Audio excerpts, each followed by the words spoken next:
अल्हम्दुलिल्लाह शादी अच्छे से गुजर गई है और शादी के आलमोस्ट 1 हफ़्ते के बाद मैंने मोबाइल उठाया वीडियो बनाने के लिए, व्लॉगिंग के लिए। कुछ दिन जो थे वो शादी के वैसे गुजरे, आपको कोई वीडियोस वगैरह नज़र नहीं आई हैं। उससे पहले कुछ ऑलरेडी बनाई हुई थी, वो पोस्ट की थी। उसके बाद शादी के व्लॉग्स वगैरह चले हैं और शादी कितनी ज़्यादा थकावट थी, आलमोस्ट हफ्ता गुजर चुका है और अभी तक वो जो है ना साइड इफ़ेक्ट उसके बाकी हैं।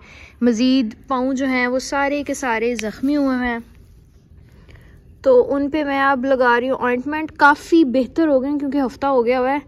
और ये होता है पाँव एक तो स्वेल हो जाते हैं, दूसरा मेरे पाँव सेंसिटिव बहुत ज़्यादा हैं, तो जो भी शूज़ वगैरह पहने होते हैं अनकंफर्टेबल हो जाता है। और सुबह से लेकर आप सारा दिन और रात के 4-4 बजे तक हमारी यही रूटीन थी। सारे दिनों में सो रहे थे और मोस्टली आप खड़े हो चल रहे हो तो पाँव भी थक जाते हैं और ज़ख्मी भी हो जाते हैं, स्वेल भी हो जाते हैं। और ये चीज़ें तो सारी चलती रहती हैं, आपको टाइम लगता है पहले भी और इन इवेंट्स के बाद में भी। अगर आपकी फैमिली की, घर की, आपके करीबी शादी है, वरना आप जाते हो और आ जाते हो। और बाकी आई होप आपको वीडियोस अच्छी लगी होंगी, व्लॉग्स अच्छे लगे होंगे। ज़रूर दुआ कीजिएगा हमारी बेटी के लिए, अपनी बेटियों के लिए, तमाम लोगों की बेटियों के लिए कि अल्लाह ताला उनके नसीब अच्छे करें, अपने घरों में खुश रहें, आबाद रहें, जिएँ। और शुरू करते हैं हम अपना नॉर्मल व्लॉग, नॉर्मल रूटीन को।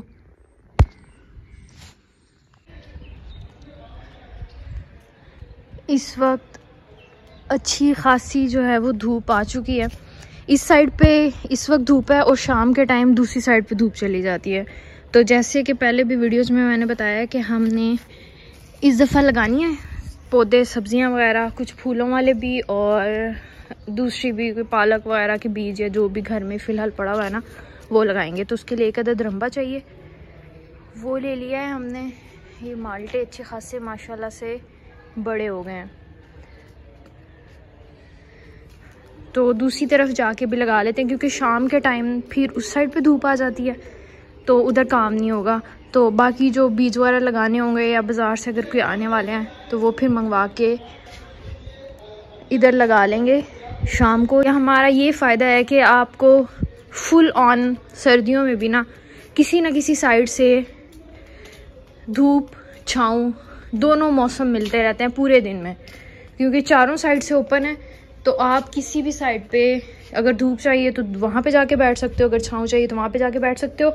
और पौधों के लिए हमने ऑलरेडी कल ही ना अच्छा खासा पानी लगा दिया था और सुबह फिर एक दफ़ा ना लग गया हुआ है, ताकि ये थोड़ी सी जो है ना ज़मीन वो नरम हो जाएगी और थोड़ी थोड़ी नमी अंदर होगी तो बीज जो हैं वो अच्छे से ग्रो करते हैं। इसलिए अब इनको ऐसे गोडी शोडी करके ना इनको ज़रा सॉफ्ट, बहुत सॉफ्ट हुई है ऑलरेडी, वरना चूँकि काफ़ी अरसे से ये खाली पड़ी हुई हैं तो इसके ऊपर क्या होता है कि ये ना सख्त हो गई होती है ज़मीन, तो फिर बीज जो हैं वो लगते नहीं है, अंदर से हाफ़ ज़ाया हो जाते हैं, हाफ़ लग जाते हैं। अब देखते हैं इस दफ़ा क्या सिचुएशन बनती है। एक ये और एक इस पे, इसमें एक अनार लगा हुआ है, बाकी साइड पे मेथी अगर लगाना चाहें, पालक लगाना चाहें, सर्दियाँ आ रही हैं तो वो ईज़िली लग सकती है। बाकी कुछ गमले हैं, गमलों के अंदर भी घर वालों ने ना पानी डाला हुआ है और अच्छा खासा डाला हुआ है कि ये भी ना नरम हो गई। इनकी ज़्यादा सख्त हो जाती है मिट्टी क्योंकि ये बहुत कम यूज़ होते हैं, कोई एक आधी दफ़ा कोई चीज़ लगानी हो ना तो लगाई जाती है। मोस्टली फूल ही इनके अंदर लगते हैं, बाकी चीज़ें नहीं लगाते। इनकी होती रहती है गोडी शोडी, कांट छांट, तो ये सही रहते हैं। इसके अलावा इस साइड पे जो है गमले और ये साफ़ तो ये भी हुआ हुआ, लेकिन इसके अंदर ना अभी पानी नहीं लगाया हुआ। तो चूँकि ये पिछले साल वाले बीज कुछ बचे हुए हैं, पड़े हुए हैं, इस दफ़ा अभी वो लगाएंगे। तो सारी क्यारियों के अंदर पानी नहीं डाला, वो जब दूसरे बीज आएंगे तो उनको भी पानी लगा के नरम कर लिया जाएगा। ये कोल भी मैंने ढूंढ लिया है, 2 हो जाएंगे तो मैं और मामा इजीली काम करा। आप अपना साजो सामान साथ लें। बीज हैं किस किस चीज़ के करूं? मैं कर देती हूँ, आप रहने दें। ये बहुत नरम सॉफ्ट हो गई हुई है ये तो इजीली। ये देखें आप पानी बहुत डाला हुआ। गोडी नहीं करनी पहले, नहीं ऐसे ही बस लगा देना। नहीं, इसको इधर से ऐसे क्यारियां बनाते हैं, क्यारियां बना के तो ज़्यादा चीज़ें इसमें, एक चीज़ नहीं लगानी।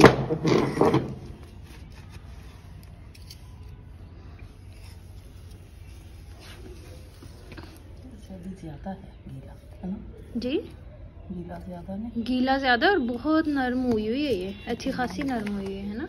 उधर देखिए, शाम को लगाएं या कल लगाएं? शाम को या कल, मुझे लगता है पानी बहुत डाल दिया। हाँ पानी तो एकदम मैंने नीचे चक जाए, निकलेंगे अभी नहीं लगाते, फिर वेट करते हैं हम। वो वाला देख लें, वो गमलों में तो मुझे लग रहा है लग सकते हैं शायद। ये भी ऐसा ही है।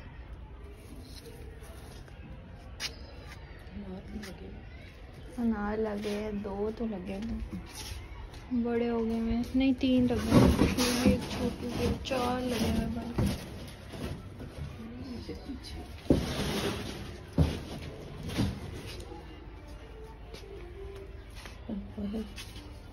ये इनमें कम है पानी। लगा फूलों के लगाएं, फूलों के, चलो इनमें फूलों के लगा दो, लेकर आऊं। ये असल में धूप है ना सामने, उनको शाम को ही तो पानी डाला है और अब तो धूप तो आई नहीं, साथ ही डाल। इनको मुझे लगता है पानी कम डाला होगा। नहीं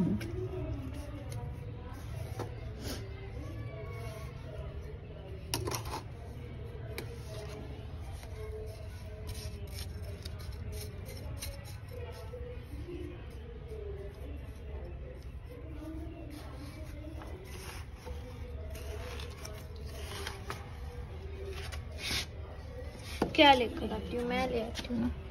इसमें तो रेत लग रही है मुझे।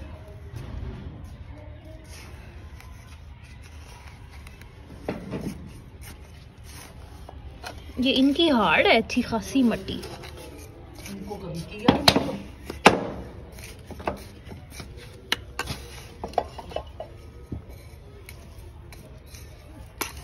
पता नहीं कितने साल हो गए, इनमें तो कभी कुछ लगाया ही नहीं, जैसे ही पड़े हैं बेचारे। लगा भी लेते हैं तो ऊपर से ऐसे किया ना तो हल्का सा ऐसे करके बिछा,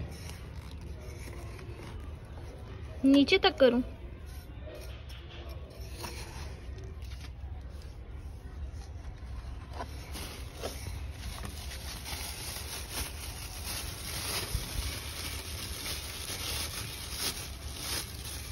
फूलों को लेकर लगाने, वो तो छोटे छोटे होते हैं मौसमी, वो नीचे तक नहीं जाती वैसे उनकी जड़ें, है क्या नहीं?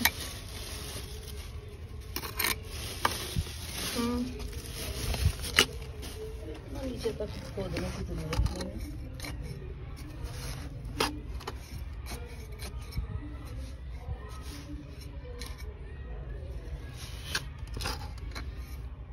मेरा ख्याल है वैसे बड़ों में भी ना, इनमें भी लग सकती है, ये ज़्यादा ही ना खुश्क हो जाए शाम तक। देख लें यहाँ पे एक दफ़ा ना, बड़ों में ये जो ये वाले और ये वाला बड़े जो हैं गमले, इस तरह क्यों नहीं चाहिए? किस तरह? जैसे ऐसे? हाँ फिर ज़्यादा है वो भी। अभी शाम को देख लेंगे जिसमें हुआ ठीक। अभी धूप आ जानी है उधर भी, सारी फिर सेट हो जाएगी।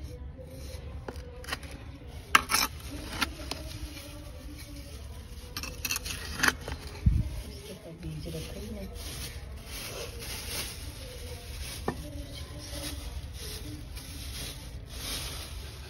नहीं इस दफा अब जो लगा रहे हैं इनके फिर बीज बनेंगे तो वो रख लेंगे।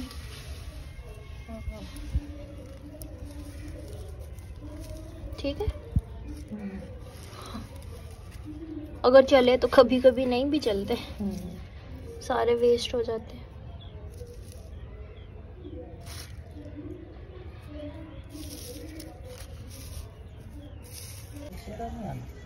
नहीं नहीं ये तो हो गया ऑलमोस्ट, बस इतना ही बहुत है ना मामा जी। इतनी कर दी है मैंने, इतनी नाफ है। हाँ जाने की जरूरत नहीं। अच्छा आजकल एक वो कॉलेज की न्यूज़ आई हुई है, आपने वो सुनी पढ़ी? बड़ी क्या राय है आपके, क्या व्यूज़ हैं? तो सारा टीचर्स पे है ना, टीचर्स को ऐसे नहीं करना चाहिए। ये उनको ये सोचना चाहिए कि हम किस पेशे से ताल्लुक रखते हैं, एक पैगम्बराना पेशा। और बच्चियों को हरासा करना, बच्चों को, ये तो बहुत गलत है। एक सहूलत है बच्चों को घरों के करीब, जो गरीब वालिदैन है वो अपने बच्चों को दूर नहीं भेज सकते इस महंगाई के दौर में, ना किराया अफोर्ड कर सकते हैं, ना हॉस्टलों के खर्च, ना फीसें इतनी ज्यादा बड़े शहरों की। लेकिन उस्ताद जो है वो इसे गलत से निकाल रहे हैं। मुझे आज ही लिंक आया फेसबुक का ना, तो मुझे आइडिया तो था कुछ कुछ, लेकिन इतना नहीं था। बहुत गलत हो रहा है, बहुत गलत। हमारे शहर बच्चियों को पढ़ने के लिए वालिदैन भेजते हैं, और ये उस्ताद नंबरों के नाम पे के नंबर हमने देने। मैं तो समझती हूँ कि ये नंबर भी टीचर्स के हाथ में होने ही नहीं चाहिए। है तो सही। हाँ, ताकि ना वो उनको ब्लैकमेल कर सकें। लेकिन फिर भी जिन्होंने वो नंबर्स नहीं होंगे तो किसी और जरिए से जिन्होंने करना उन्होंने फिर भी कर ही लेना। नहीं, अब तो इतना आउट हो गई है ये बात, बच्चों को डट जाना चाहिए, डरना नहीं चाहिए अपने हक के लिए। उनको तो उस्ताद कहते हुए भी शर्म आती ना। मुकम्मल इंक्वायरी अब इसकी होनी चाहिए, पीछे नहीं हटना चाहिए। मुकम्मल इंक्वायरी अब इसकी करें, ये नहीं कि बात आई गई हो जाती है जैसे होती है। सख्त सजा देनी चाहिए, ऐसे टीचर्स को इबरत बनाना चाहिए ताकि आइंदा कोई भी इस तरह की हरकत ना कर सके। हाँ, और अगर ये सच है तो वाकई एक्शन तो सख्त होना चाहिए, क्योंकि ये आम बात नहीं है। मेंटली बच्चे अगर ऐसा हो रहा हो ना, अभी तो इंक्वायरी होगी तो पता चलेगा क्या है क्या नहीं, तो मेंटली कितना टॉर्चर होते हैं। और हमारे पास ऐसे केसेस आते होते थे। उन बच्चियों ने पढ़ना क्या है, जो हर वक्त एक खौफ के माहौल में रहते हैं, हर वक्त उनके ज़हन पे एक खौफ हो, पता नहीं हमारे साथ क्या होगा। कुछ बच्चियां तो बेचारी ऐसी हैं जो डरते हुए वालिदैन को घरों में बताती ही नहीं है कि हमारे साथ क्या हो रहा है, कहीं हमें कॉलेज जाने से उठवा ही ना ले, पढ़ाई हमारी ना छूट जाए। ऐसे ही है, बहुत गलत है। इसकी मुकम्मल इंक्वायरी होनी चाहिए। बच्चों को सबसे ज्यादा स्टैंड बच्चों को और उनके वालिदैन को लेना चाहिए। ऐसे ही है। जब से ये न्यूज़ आई है सुबह से मैं भी अपसेट हूँ, और मामा को भी शदीद गुस्सा थोड़ी देर के बाद। तो हालांकि हमारा शहर है ना, तो जब कहते हैं एक छोटी सिटी होती है, आपको पता होता है बड़े शहर में भी जब ये हम डिफरेंट वाक़यात सुनते हैं, जैसे अब डोमेस्टिक वायलेंस के हैं, ये वो, दिल बंदे का जो होता है ना अजीब हो जाता है, दुख होता है, दर्द होता है। लेकिन जब अपनी सिटी के हो, बहुत से बच्चियाँ होते हैं जिनको आप पर्सनली जानते भी हो, इतनी क्लोज जब उनके साथ आपकी एसोसिएशन होती है, लिंक होती है, और फिर जब इस तरह के इंसिडेंट्स होते हैं ना, तो वो आपका जो दुख दर्द होता है ना वो डबल हो जाता है। आपकी जो पेन, आपकी जो कंसर्न होती है वो डबल हो जाती है। आप लोगों को इसके बारे में क्या राय है, क्या पता है, क्या नहीं पता है, कमेंट सेक्शन में ज़रूर बताइएगा। और जो सुन रहा है, जो इनके हक में आवाज़ उठा सकता है, चीज़ें कर सकते हैं, अपने ओन पे ज़रूर करें। और सही है या गलत है, टीचर्स के साथ हैं, स्टूडेंट्स के साथ हैं, आपको जो भी रियलिटी पता है, जिसके बारे में भी पता है, तो उनके साइड पे ज़रूर स्टैंड लें, क्योंकि कल को वही चीज़ आपके साथ आ सकती है। अगर टीचर्स के साथ गलत हो रहा है, अभी इंक्वायरी नहीं हुई है, तो ये किसी और टीचर पे भी जा सकती है। तो तमाम टीचर्स को स्टैंड लेना चाहिए कि भाई मुकम्मल इंक्वायरी करें, पता चले कि क्यों हमारे ये प्रोफेशन को, हमारे पेशे को, हमारी सिटी को बदनाम कर रहे हैं। और अगर स्टूडेंट्स को पता है, स्टूडेंट्स जानते हैं कि नहीं जी हमारे साथ भी ऐसा हुआ है, फ़लाँ टीचर ने, फ़लाँ ने हमारे साथ भी किया हुआ है, तो उनको उनके बारे में स्टैंड लेना चाहिए कि हमारे साथ आज नहीं हुआ, कल को हमारे बच्चे बच्चियां जाएंगे तो उनके साथ भी हो सकता है। तो जिस भी साइड पे आप हैं, ज़रूर उनके हक में आवाज़ उठाएं, ज़रूर उनके साथ स्टैंड करें, ताकि ये जो मसला है, ये जो इंसिडेंट हो रहा है और बहुत अरसे से हो रहे हैं, जो भी चीज़ें आ रही हैं सोशल मीडिया के ज़रिए हम तक आ रही हैं, तो ये कोई ना कोई इनका जो कंक्लूजन है ना वो ज़रूर निकले, ताकि पता चले नेक्स्ट हम ऐसी कोई भी चीज़ ना करें, ना किसी को बदनाम करें, ना किसी को मेंटली टॉर्चर करें। अगर मेंटली टॉर्चर किया जा रहा है तो ठीक है ना। अगर टीचर्स के साथ भी गलत, अगर कोई जाती तौर पे उनकी कोई आपस में चपकलश किसी की है या कुछ, वो टीचर्स के साथ भी अगर गलत कर रहे हैं तो ये भी बहुत गलत बात है। इसकी मुकम्मल इंक्वायरी होनी चाहिए। ऐसे ही है।